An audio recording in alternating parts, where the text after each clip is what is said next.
It's an exciting day to be involved here at the Cathedral School as we begin our transition to classical model. This is the fruit of many discussions we've had with the diocese and people in the parish and the school about the best way to move forward, the best way to continue the excellence of Catholic education here at St. Mary Cathedral. Changing over to the classical model is something that we have been looking at for the last couple of years. We formed a committee to look at what is the best model for our school and how can we best serve our children. Looking at all the different models that we studied, the classical model was definitely the one that rang true for our children, for our community, educationally, spiritually, and morally. There have been many different ways to approach education in our Catholic schools.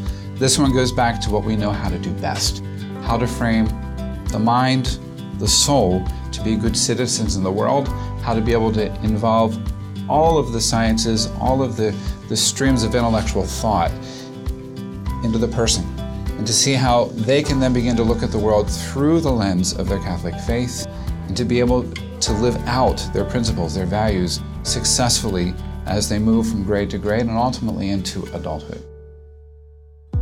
The classical model of education is divided into three parts: grammar, logic, and rhetoric. Beginning at the most foundational level with grammar, working up to logic, and then to rhetoric. The three are overlapping layers that address a child's psychology. So in each of the parts of the learning, there will be elements of the other two. It's just that grammar is the focus for the youngest ages because that's what's most appropriate for them psychologically, developmentally, and educationally and intellectually.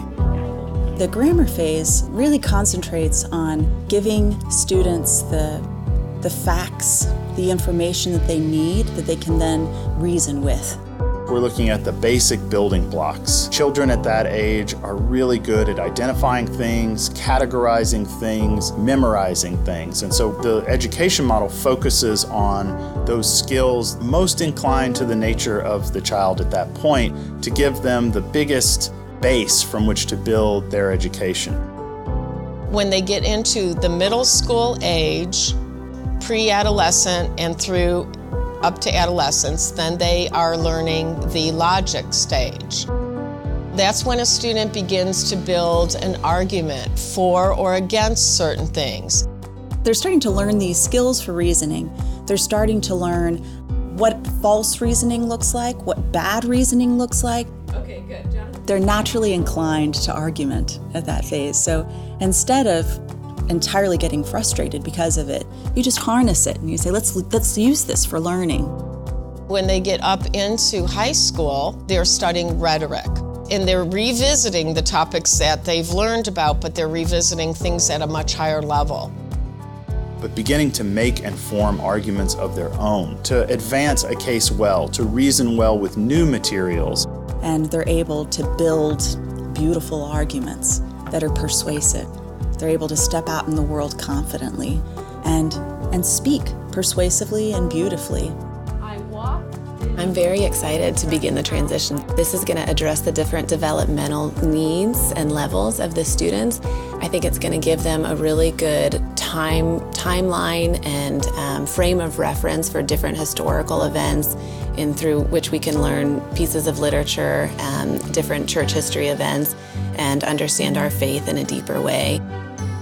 The classical model unlocks the treasures, both of the church and of the whole human history, because it focuses on the great texts, the best things written, thought, and said for thousands of years. The new model in our school will be implemented in a three-stage process. Our first stage is professional development of our teachers. Our teachers are being trained right now, and they will also continue training over the summer. Phase 2 is implementing the subjects into the classroom, which will begin next fall. We'll implement language arts, religion, history, art and music, and some Latin. Then our third stage will be the second year of implementation into the classroom, which will be the nature studies and mathematics.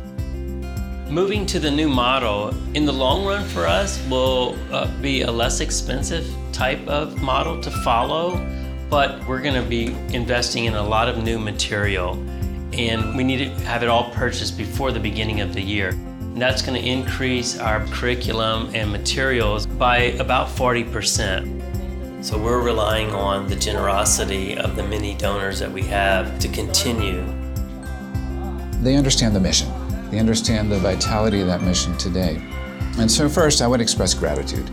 There are many folks involved with our school who do not have children, but they give, and they've given for years, their time, their talent, their energy to the vision of the school. I'm also very grateful for the parents and their involvement. And there are many who come alongside simply to give financially to help out. So I think there are a lot of opportunities to participate, to continue to see the joy that is there with our kids and families.